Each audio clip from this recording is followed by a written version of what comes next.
And China has made significant achievements under the Belt and Road Initiative. That's according to the National Development and Reform Commission.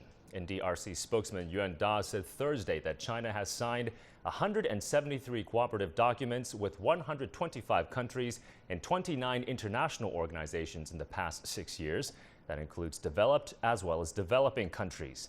The goods trade volume between China and countries and regions along the BRI have now surpassed $6 trillion from 2013 to 2018. Yuan said that projects including the China-Laos Railway, the China-Thailand Railway, as well as the port of Piraeus in Greece are smoothly progressing.